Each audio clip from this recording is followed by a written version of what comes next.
Obrigado, muito obrigado, senador Eduardo Girão. Parabenizo pela, não sei se me ouvem bem, parabenizo o seu senador pela iniciativa, de fato, uma iniciativa absolutamente necessária em dias em que a gente está um pouco perdido no sentido da institucionalidade, da preservação e respeito às nossas instituições e, ao mesmo tempo, no sentido de agência, né? Aqueles que por trás das instituições agem também precisam de certos comportamentos, certas virtudes que às vezes a gente pode encontrar na história, né? Por isso é tão interessante falar de Dom Pedro II. Antes de começar a trazer alguns aspectos que nos últimos dias têm me chamado a atenção, porque já participei de uma homenagem em Curitiba ao lado de Dom Bertrand também, já participei no Instituto Histórico e Geográfico de Santa Catarina, de que faço parte, inclusive, da diretoria, nós também já homenageamos, e agora nesta casa tão ilustre, né, a casa que é a sede, né, dos cultos, a sede dos que prestaram grande serviço à pátria, né? Lá no Império tinha que ter mais de 40 anos, tinha que ter cultura comprovada, tinha que ter virtude comprovada. Então, assim, esta é a casa por excelência, assim, dos excelentes, né? Então, e uma casa que vai fazer 200 anos também, no ano que vem, né? 1800, não me engano, 6 de maio de 1826, o Senado foi aberto. Oficialmente, ele é desenhado na Constituição em 24, mas ele tem o seu primeira sessão em 1826. Então, e eu cumprimento, então, antes de fazer a minha apresentação dos aspectos que mais me chamam a atenção nisso, cumprimento a Dom Bertrand, prazer novamente estar numa sessão com o Dom Bertrand, herdeiro, é, majestade imperial de Yuri. Eu cumprimento meus amigos, né, que estão aí presentes, Thomas Juliano, Laudelino, Bruno, é, o Marinho, entre outros, e os parlamentares e demais autoridades que, porventura, aí também estejam presentes e nos honram e honram a Pedro II por sua presença. Dos aspectos que mais me chamam a atenção, um é que o Pedro II era uma figura, né, sua personalidade era uma personalidade estudiosa. Isso é muito interessante, isso é definido pelos seus maiores biógrafos, né, Pedro Calmon, posteriormente Heitor Lira, também o José Murilo de Carvalho, mas esse aspecto da personalidade dele, de estudioso, é muito bem desenhado por Gilberto Freire. Gilberto Freire tem umas pinceladas aí biográficas muito interessantes e diz que ele era mais filho de Leopoldina do que de Pedro I, em certo sentido, porque Dona Leopoldina, nossa imperatriz, ela era muito devotada aos estudos, às ciências, ela era muito observadora, muito hábil com a sua capacidade de articular a linguagem, ela gostava muito de artes e, ao mesmo tempo, tinha uma série de emoções fortes e ímpetos que ela sabia controlar. Ela não era apática, que alguns querem fazer dela, né, pintar aí errado a sua imagem.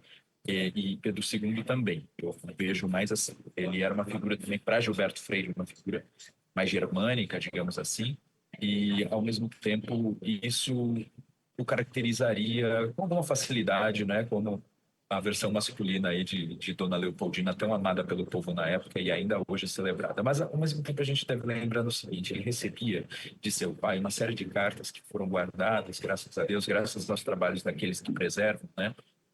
Gostaria de lembrar que a maior coleção que a Biblioteca Nacional tem foi doada por Dom Pedro II, então, que é a coleção que ele deu o nome de sua esposa, Teresa Cristina, nossa imperatriz. Então, assim, ele era também devotado à preservação, à conservação de nossa memória. Mas, voltando, nós temos algumas cartas que mostram que Pedro I lhe escrevia como se adulto fosse ainda, dos 5 anos de idade em diante, né, quando ele, enfim, fica órfão, fica sozinho, né, órfão de mãe e distante do pai, e ele recebe essas cartas, repito, como se adulto fosse, mas um conselho reiterado, um conselho constante que ele recebe de Dom Pedro I, que por muitos equivocadamente é considerado inculto, era de que ele deveria estudar, estudar e estudar, ler muito, porque viviam tempos diferentes em que só o nascimento não bastava para o respeito que uma autoridade como ele deveria ter. Era preciso a autoridade do mérito, era preciso aprovar a capacidade. Então ele tinha que estudar. Então ele teve dos pais todos esses incentivos e os caminhos e a disciplina e os professores, como foi já apresentado primeiro José Bonifácio, Marquês de Itanhaém, recebeu até alguns escritos de Cairu, entre outros, né? Teve professores aí de diversas disciplinas e acaba sendo admirável a dedicação, né? Ele parece que não tinha uma inteligência extraordinariamente criativa, mas ele tinha uma capacidade de disciplina, de memória e interesses variados, né, de um verdadeiro polímata, uma coisa fora de moda hoje, que é difícil de enxergar hoje nos nossos líderes, naqueles que estão à frente, né, de grandes cargos. Então, é muito importante que a gente se recorde desta pessoa por trás de um cargo, porque, no fundo, Pedro II era um imperador, é o cargo, e essa pessoa por trás do cargo era alguém devotado, verdadeiramente devotado aos estudos, respeitador do saber. Isso é muito importante também da gente verificar que, aos 13 anos de idade, o grande presente de aniversário dele foi uma escola, né? A escola Pedro II. Então, assim, imagina quem que ia ficar felicíssimo de ganhar em seu aniversário uma escola de ponta. Toda vez que ele visitava o Brasil, e ele visitou, por exemplo, na década de... ainda no final da década de 40, o Sul, ele visita lá minha Santa Catarina, inclusive Santo Amaro, a cidade de Santo Amaro da Imperatriz, na Grande Florianópolis. Ele recebe esse nome Santo Amaro da Imperatriz porque ele pernoita alguns dias lá com Teresa Cristina, que adorou as águas termais que foram ali transformadas em um hospital por Dom João VI ainda. E aí ele recebe esse nome e os passos que ele deu ali são lembrados até hoje, de modo que lá em Santa Catarina tem-se a crença de que a princesa Isabel foi concebida no amor que nasceu ali, né, em Santa Catarina. Então, muito interessante a gente lembrar disso, um estado hoje que desponta aí em inovação, mas que ainda lembra do Brasil, lembra do Império, aí em muitas de suas características, de suas cidades, em seus pontos de memória. Bem, dizendo isso, ele inspecionava escolas por onde ia. Então, quando ele foi a Santa Catarina, ele tomou lições de latim, ele tomou lições de ciências dos alunos que lá tinham e anotava, né, a qualidade deles, eles eram extraordinários e tal. Agora a gente está também trabalhando para que essa qualidade educacional se mantenha. O Brasil é um país que lê pouco, é um país que tem ido mal nos índices de avaliação de escolaridade, né, que tem leitura, domínio de idioma, ao mesmo tempo capacidade para ciências e capacidade matemática. Isso é muito lamentável. E a gente teve um imperador aí que patrocinava, ele visitava escolas, tomava, né, a matéria dos alunos que lá estavam, visitava bibliotecas, amava bibliotecas. Aquilo que ele pediu quando foi exilado foi um livro, né, uma edição muito especialíssima de Os Lusíadas que teria passado pelas mãos do próprio Camões. Então, era uma figura, assim, realmente apaixonada pelo conhecimento. Mas gostaria também de lembrar que essa institucionalidade da época era mais bem desenhada. O senador Chirão já apresentou aqui no início as características, né? Mas acho que mais notáveis assim da construção constitucional da época.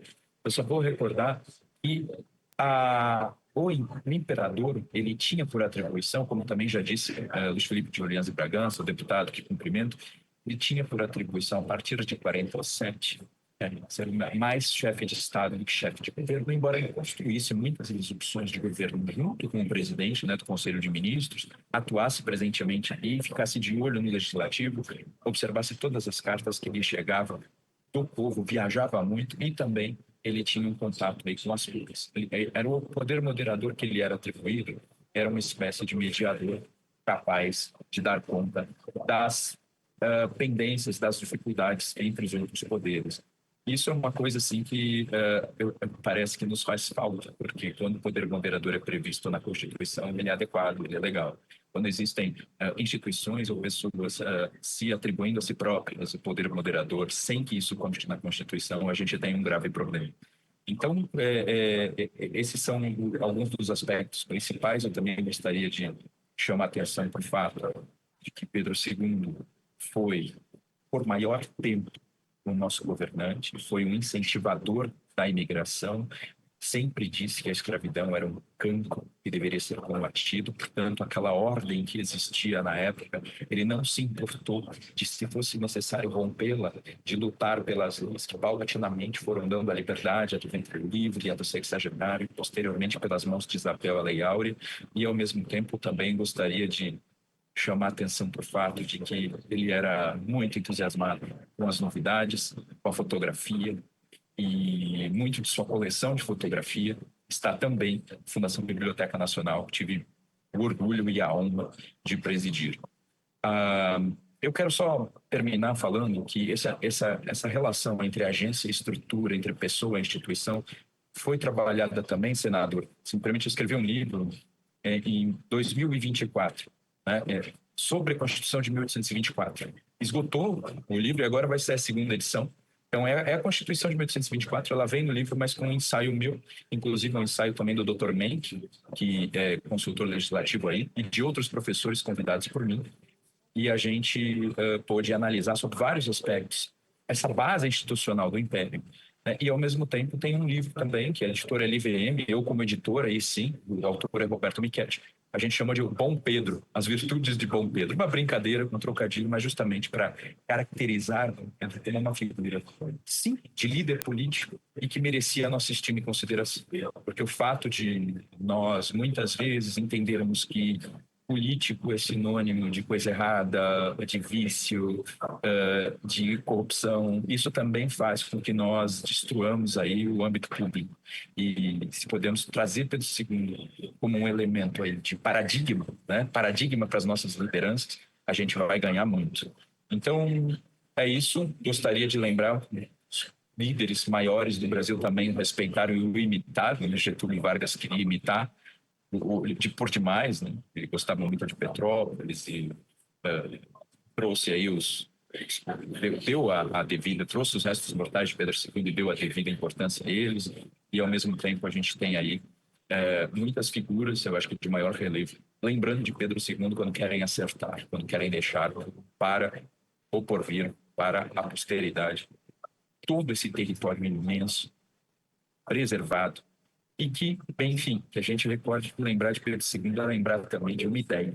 O Brasil tem uma ideia, de um ideal, de continuidade, de civilização, de educação, de instrução de alto nível e de paulatina conquista, tanto de liberdade, quanto de saber, quanto de, da preservação das virtudes no âmbito público, tanto no âmbito privado, mas também ele é um exemplo de preservação das virtudes no âmbito público. Só lamentamos que ele tenha reinado menos do que devia. Diziam assim, né? Tem aqueles que reinam e governam, né? Os reis reinam e não governam. Não, ele reinou pouco, governou e administrou demais, ou participou ainda, que depois de 47 ele era mais chefe de Estado, mas talvez tenha ali faltado explorar mais o símbolo, tomar mais cuidado com uma pompa, com sua presença.